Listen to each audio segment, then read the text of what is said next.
Let me start with something that almost no one admits out loud. Some people don't disappear because they hate everyone. They disappear because staying became heavier than leaving. At first, it doesn't look dramatic. They reply slower. They cancel plans more often. They stop explaining themselves. And then one day, they're just gone. No arguments, no long goodbye, no closure. From the outside, it feels cold, confusing, even cruel. But from the inside, it feels like survival. People who cut everyone off are often misunderstood as distant, arrogant, or emotionally closed. But the truth is usually far more human, far more complicated, and far more painful than most people realize. Because cutting people off is rarely the first choice. It's the last one. Most of these people didn't wake up one morning and decide to erase everyone from their life. What they did instead was endure. For a long time, quietly, politely, patiently. They tolerated being misunderstood. They tolerated being overextended. They tolerated being the strong one, the listener, the fixer, the emotional container for everyone else.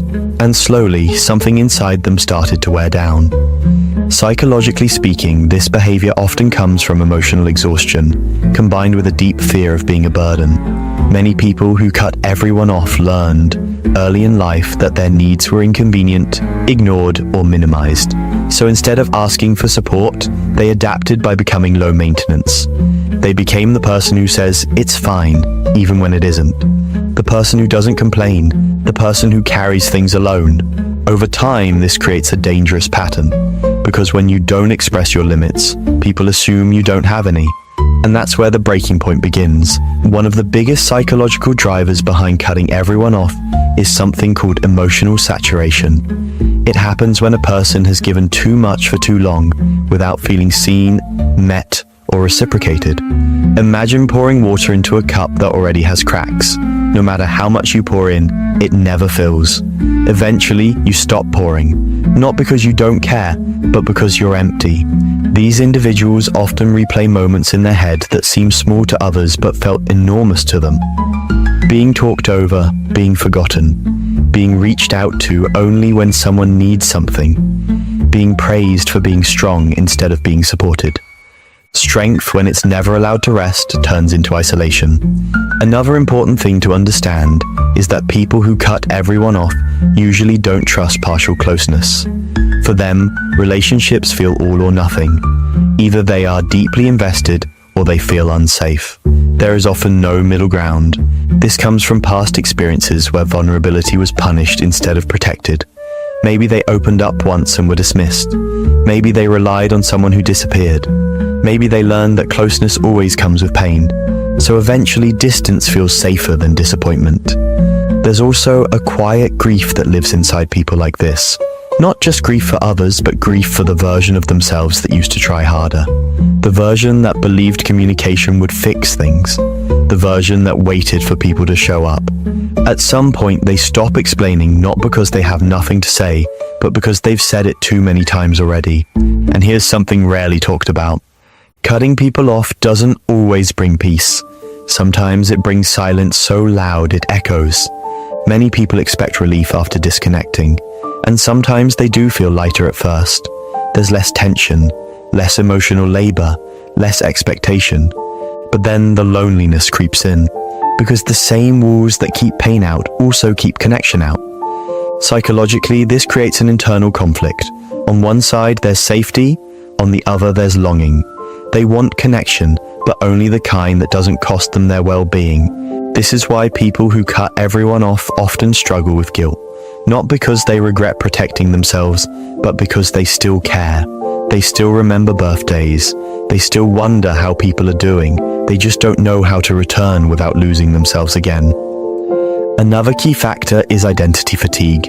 Many of these individuals were placed into roles early in life. The responsible one, the mature one, the emotionally intelligent one, the one who has it together. Over time, they stopped feeling like a person and started feeling like a function. When someone's identity is built around being useful, walking away can feel like the only way to rediscover who they are without expectations attached. Silence becomes a form of self-definition. There's also a subtle perfectionism at play. People who cut everyone off often hold themselves to impossible emotional standards. They don't want to show up halfway. They don't want to be inconsistent. If they can't be fully present, they'd rather not be present at all. So instead of showing up messy, tired, or unsure, they disappear. Not because they think others don't deserve effort, but because they believe they must earn their place by being enough. This mindset is exhausting, and it often leads to a moment where they realize disappearing feels easier than disappointing. From a neurological perspective, chronic emotional stress can push the brain into a protective state. The nervous system learns that connection equals overwhelm, so withdrawal becomes regulation. This is not weakness, it's adaptation. But adaptation without healing eventually becomes isolation. One of the saddest truths about people who cut everyone off is that many of them still deeply value relationships. They just don't trust their ability to have them without losing themselves. They are not emotionally numb, they are emotionally overloaded. They are not cold, they are tired. And they are not heartless, they are guarding what's left of their heart. There's also often a strong sense of self-awareness in these individuals. They notice patterns, they notice dynamics, they notice emotional imbalance long before others do. But awareness without boundaries turns into resentment. So instead of confronting, negotiating, or asking for change, they choose the cleanest exit they know: silence. Because silence doesn't argue back. Silence doesn't misunderstand. Silence doesn't demand more, but silence also doesn't heal. The danger is when cutting everyone off becomes an identity rather than a phase, when self-protection turns into avoidance, when solitude stops being restorative and starts becoming isolating. Some people convince themselves they are better alone because they've never experienced safe connection. Others confuse independence with emotional exile, and deep down, many of them are still waiting. Not for apologies, not for explanations, but for proof that connection doesn't always require self-erasure. The psychology of people who cut everyone off isn't about cruelty or indifference. It's about boundaries learned too late, needs ignored too long, and strength that was never allowed to be soft. They didn't leave because they didn't care. They left because caring cost them too much. And in the quiet they create, they are often trying to answer one question they've been avoiding their entire life. How do I stay connected without disappearing inside myself? That question doesn't have an easy answer, but it's where healing begins. After the cutoff, something unexpected happens. Life gets quieter, not just on the outside, but inside too. There are fewer messages, fewer interruptions, fewer emotional negotiations, and for a while that quiet feels like relief. People who cut everyone off often describe the early phase as breathing room. Their nervous system finally slows down. The constant anticipation of being needed, misunderstood, or drained begins to fade. But then comes the second phase, the one nobody talks about. Because silence doesn't just remove noise, it removes mirrors. When you step away from everyone, you also step away from reflections of yourself. No one is there to remind you who you've been, who you're becoming, or how you affect others. And for people who already struggle with identity fatigue, this can feel both freeing and disorienting. Psychologically, humans are relational creatures. Our sense of self is shaped through connection. When connection disappears completely, the mind starts filling in gaps on its own, often with assumptions, self-criticism, and unresolved memories. That's when the thoughts start. Maybe I overreacted. Maybe I expected too much. Maybe I should have explained better. Maybe it really was all my fault. This inner dialogue can become intense because people who cut everyone off tend to be highly reflective. They replay conversations, they analyze tone, they wonder how things could have gone differently. But here's the paradox. They left because explaining never seemed to work, and now they're explaining everything to themselves. Another important shift happens emotionally. Without constant external demands, buried feelings start surfacing. Sadness that was postponed, anger that was suppressed, grief that was never processed. This is why some people feel worse before they feel better after cutting everyone off. Because distance doesn't erase emotion. It amplifies what was ignored. And this is also where many people get stuck. Instead of using solitude as a place to heal, they use it as a place to hide. They convince themselves that being alone means being strong. that needing less means growing, that independence means disconnection. But emotional growth doesn't come from cutting ties. It comes from learning how to tie them without strangling yourself. One of the biggest long-term effects of cutting everyone off is relational hypervigilance. After experiencing emotional overload, the mind becomes extremely sensitive to potential future threats. A delayed reply feels like rejection. A small misunderstanding feels like a warning sign. A request feels like pressure. So even when new connections appear, the person keeps emotional distance. They enjoy people, but they don't lean in. They listen, but they don't reveal. They stay present, but not open. This creates relationships that look functional on the surface, but feel hollow underneath. And then the person says, I just don't connect with people anymore. But the truth is more nuanced. They connect, they just don't feel safe enough to stay. There's also a deeper fear operating quietly beneath the surface, the fear of repeating the same pattern. Many people who cut everyone off believe that if they let someone close, the cycle will restart. They'll give too much, they'll overextend, they'll lose themselves again. So instead of learning new boundaries, they choose permanent distance. This is understandable, but it's not sustainable, because humans don't heal in isolation forever. They heal in relationships that feel different from the ones that hurt them. Another psychological consequence is emotional atrophy. When you stop practicing vulnerability, it becomes harder to access. Feelings get harder to name. Needs get harder to express. Even joy can feel muted because joy often needs to be shared to feel real. Over time, the person might start to feel emotionally flat, not depressed, just disconnected. Life feels manageable, but not meaningful.